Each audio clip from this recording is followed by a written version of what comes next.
Jacques, c'est moi. Je suis un voyageur. Je suis un voyageur fatigué d'avoir trop marché. Alors j'ai décidé de m'arrêter ici, dans ce Périgord, où les habitants sont si généreux avec les pèlerins. Ils m'offrent le gîte, cette chambre pleine de livres, le couvert, et ils me racontent des histoires. Par exemple, hier soir, ils m'ont parlé de la Riquette Chaboulet. Riquette ramassa le cep et le mit dans sa musette. Et elle se mit à courir pour rentrer chez elle. Tant pis pour la pluie, tant pis pour la nuit. Elle courait. Elle trottait.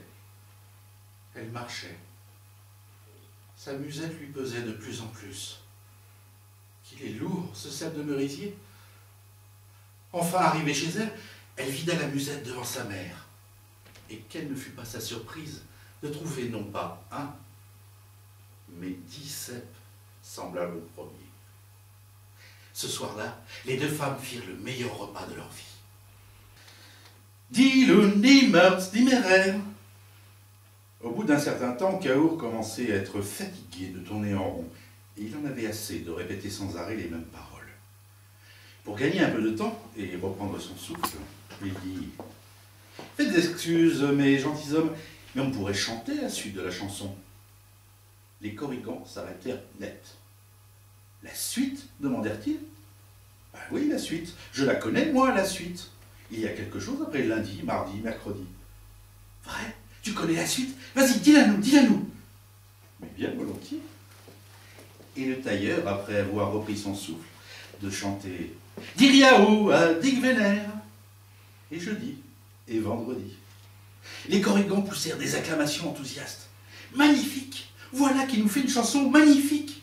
Le nombre de pieds y est, la rime aussi. Allons, allons les amis, reprenons la danse. » Jeannette aurait été bien plus triste encore si elle avait su de quelle malédiction souffrait Alcide. Alcide était un lébérou.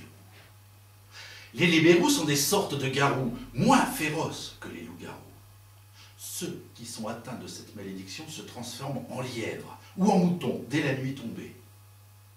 Et comme si leur infortune n'était pas suffisante, ils sont condamnés à trouver 7 clochers avant la levée du jour, faute de quoi ils resteront lièvres ou moutons toute leur vie.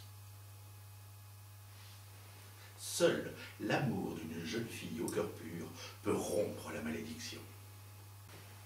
Et c'est ainsi que la légende commença.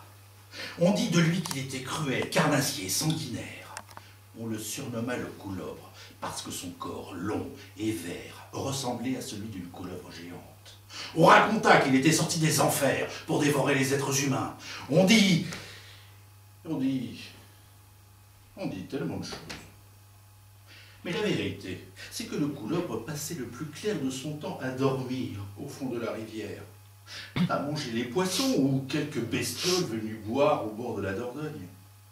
Mais attaquer les êtres humains, ses voisins, ça ne lui serait jamais venu à l'esprit. Seul comptait pour lui sa tranquillité.